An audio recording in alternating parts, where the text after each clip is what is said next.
ನೋಡಿ, 3 ಹಂತಗಳಲ್ಲಿ ನೀಟ್ ಪ್ರಶ್ನೆ ಪತ್ರಿಕೆ ಸೋರಿಕೆಯಾಗಿದೆ. 3 ಹಂತಗಳಲ್ಲಿ. ಮೊದಲಿಗೆ ಜೈಪುರದಲ್ಲಿ ನೀಟ್ ಪ್ರಶ್ನೆ ಪತ್ರಿಕೆ ಮುದ್ರಣ ಆಗುತ್ತೆ. ಜೈಪುರ್ನಲ್ಲಿ, ರಾಜಸ್ಥಾನದಲ್ಲಿ. ಮಹಾರಾಷ್ಟ್ರದ ನಾಸಿಕ್ನಲ್ಲಿ ಸೋರಿಕೆಗೆ ಪ್ಲಾನ್ ಮಾಡ್ತಾರೆ. ಹರಿಯಾಣದ ಗುರುಗ್ರಾಮದ ಮೂಲಕ ಪ್ರಶ್ನೆ ಪತ್ರಿಕೆ ಸೋರಿಕೆಯಾಯಿತು ಅಂತ ಗೊತ್ತಾಗಿದೆ. 5 ಸೆಟ್ಗಳ 10 ಪ್ರಶ್ನೆ ಪತ್ರಿಕೆಗಳು ಈಗ ಲೀಕ್ ಆಗಿದೆಯಂತೆ. ಆಂಧ್ರ, ತೆಲಂಗಾಣ, ರಾಜಸ್ಥಾನ, ಉತ್ತರಾಖಂಡ್ ರಾಜ್ಯಗಳಲ್ಲಿ ಸೋರಿಕೆ ಆಗಿದೆ ಅಂತಕ್ಕಂಥ ಅಂಶಗಳು ಈಗ ಬೆಳಕಿಗೆ ಬರ್ತಾ ಇದೆ. 10 ಮಾದರಿ ಪ್ರಶ್ನೆ ಪತ್ರಿಕೆಗಳು ಲೀಕ್ ಆಗಿದೆಯಂತೆ. 3 ಹಂತಗಳಲ್ಲಿ ಈ ನೀಟ್ ಪ್ರಶ್ನೆ ಪತ್ರಿಕೆಯನ್ನು ಮಾಡಿರೋದು. ನೋಡಿ, ಜೈಪುರದಲ್ಲಿ ಮುದ್ರಣ, ಅದಾದ ನಂತರ ಮಹಾರಾಷ್ಟ್ರದ ನಾಸಿಕ್ನಲ್ಲಿ ಸೋರಿಕೆಗೆ ಪ್ಲ್ಯಾನ್, ಅವರೆಲ್ಲ ಮೀಟ್ ಆಗಿದ್ದಿಲ್ಲೇನೆ ನಾಸಿಕ್ನಲ್ಲಿ. ಆಮೇಲೆ ಹರಿಯಾಣದ ಗುರುಗ್ರಾಮದ ಮೂಲಕ ಪ್ರಶ್ನೆ ಪತ್ರಿಕೆ ಸೋರಿಕೆ ಆಗಿದೆ. 5 ಸೆಟ್ಗಳ 10 ಪ್ರಶ್ನೆ ಪತ್ರಿಕೆಗಳು ಲೀಕ್ ಆಗಿದೆ ಅಂತ ಅದನ್ನು ಅವರು ಆಂಧ್ರ, ತೆಲಂಗಾಣ, ರಾಜಸ್ಥಾನ ಎಲ್ಲ ಕಡೆಗೂ ಸರ್ಕ್ಯುಲೇಟ್ ಮಾಡಿದ್ದಾರೆ ಅಂತಕ್ಕಂಥದ್ದು ಗೊತ್ತಾಗಿದೆ. ಈ ಬಗ್ಗೆ ಕೂಡ ಮತ್ತಷ್ಟು ಮಾಹಿತಿ ನನ್ನ ಕೊಲೀಗ್ ಶಬೀರ್ ಅವರಿಂದ ಪಡ್ಕೊಳ್ಳೋಣ. ಶಬೀರ್, ಒಂದೊಂದು ರಾಜ್ಯದಲ್ಲಿ ಒಂದೊಂದು ಘಟನೆಗಳು ಪ್ರಿಂಟ್ ಆಗಿದ್ದು ಒಂದು ಕಡೆ, ಇವರು ಮೀಟ್ ಆಗಿದ್ದು ಒಂದು ಕಡೆ, ಗುರುಗ್ರಾಮಕ್ಕೆ ಹೋಗಿದ್ದು, ಅಂದರೆ ಇವರ ನೆಟ್ವರ್ಕ್ ಎಷ್ಟು ದೊಡ್ಡದಿತ್ತು ಅಂತ. ಹಾಗಾದರೆ ಅರವಿಂದ್, ಬಹಳ ದೊಡ್ಡ ಪ್ರಮಾಣದಲ್ಲಿ ಸಂಚು ರೂಪಿಸಿರುವಂಥದ್ದು ಬಹಳ ಸ್ಪಷ್ಟವಾಗಿ ಕಾಣಿಸ್ತಾ ಇದೆ. ಮತ್ತೆ ಇಲ್ಲಿ ಕೇವಲ ವಿದ್ಯಾರ್ಥಿಗಳು ಅಥವಾ ಯಾರೋ ಒಬ್ಬರು ಇಬ್ಬರಿಂದ ಆಗಿರುವಂತಹ ಲೀಕ್ ಅಲ್ಲ, ಇದರಿಂದ ದೊಡ್ಡ ವ್ಯವಸ್ಥಿತವಾದಂತಹ ಸಂಚಿರುವಂಥದ್ದು ಬಹಳ ಸ್ಪಷ್ಟವಾಗಿ ಕಾಣಿಸ್ತಾ ಇದೆ. ನೋಡಿ, ರಾಜಸ್ಥಾನದ ಜೈಪುರ್ನಲ್ಲಿ ಈ ಒಂದು ಪ್ರಶ್ನೆ ಪತ್ರಿಕೆ ಮುದ್ರಣ ಆಗುತ್ತೆ ಅನ್ನುವಂಥದ್ದು ಗೊತ್ತಿತ್ತು. ಸೊ ನಾಸಿಕ್ನಲ್ಲಿ ಕೂತ್ಕೊಂಡು ಪ್ಲಾನ್ ಅನ್ನ ಮಾಡ್ತಾರೆ.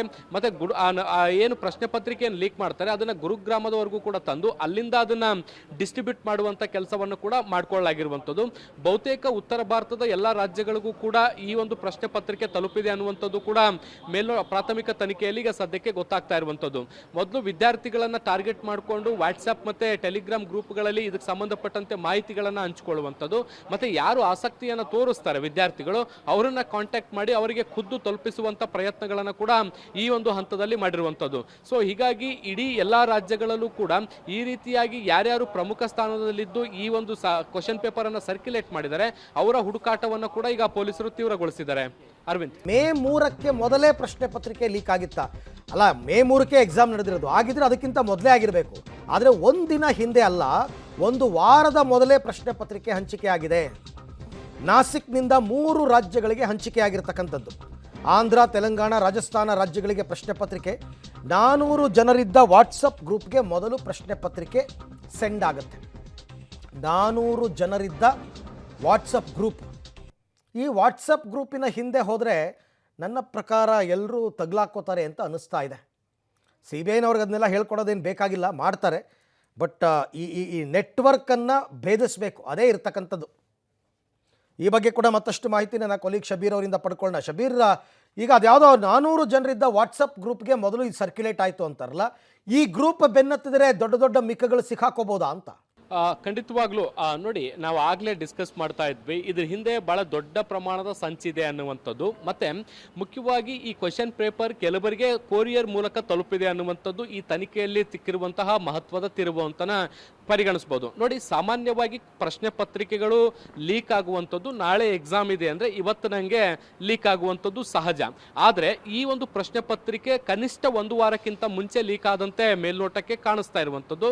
ಯಾಕೆ ಅಂದ್ರೆ ಕೆಲವು ವಿದ್ಯಾರ್ಥಿಗಳಿಗೆ ಇದು ಕೊರಿಯರ್ ಮೂಲಕವೂ ಕೂಡ ಕ್ವಶನ್ ಪೇಪರ್ ಅನ್ನ ರವಾನಿಸುವಂತ ಕೆಲಸಗಳಾಗಿದೆ ಅನ್ನುವಂಥದ್ದು. ಸೊ 1 ವಾರಕ್ಕಿಂತ ಮುಂಚೆ ಲೀಕ್ ಆದರೂ ಕೂಡ ಸರ್ಕಾರದ ಗಮನಕ್ಕೆ ಇದು ಬರ್ಲಿಲ್ವಾ ಅನ್ನುವಂಥ ಪ್ರಶ್ನೆಗಳು ಕೂಡ ಈಗ ಉದ್ಭವ ಆಗ್ತಾ ಇರುವಂಥದ್ದು.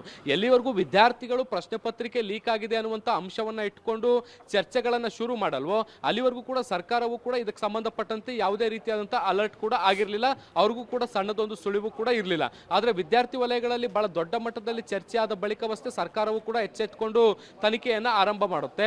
ಸೊ ಅಲ್ಲಿಗೆ ಒಂದು ಸ್ಪಷ್ಟವಾಗಿ ಗೊತ್ತಾಗ್ತಾ ಇರುವಂತದ್ದು, 1 ವಾರಕ್ಕಿಂತ ಮುಂಚೆ ಈ ಒಂದು ಪ್ರಶ್ನೆ ಪತ್ರಿಕೆ ಲೀಕ್ ಆಗಿರುವಂತಹ ಸಾಧ್ಯತೆಗಳು ದಟ್ಟವಾಗಿ ಕಾಣಿಸ್ತಾ ಇದೆ.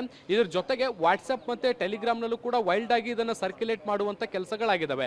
ಮುಖ್ಯವಾಗಿ 400 ಜನರಿದ್ದಂತಹ ಒಂದು ವಾಟ್ಸ್ಆಪ್ ಗ್ರೂಪ್ಗೆ ಇದು ಮೊದಲಿಗೆ ಆನ್ಲೈನ್ ನಲ್ಲಿ ಶೇರ್ ಆಗಿರುವಂತದ್ದು ಅನ್ನುವಂಥದ್ದು ಕೂಡ ಗೊತ್ತಾಗ್ತಾ ಇರುವಂತದ್ದು.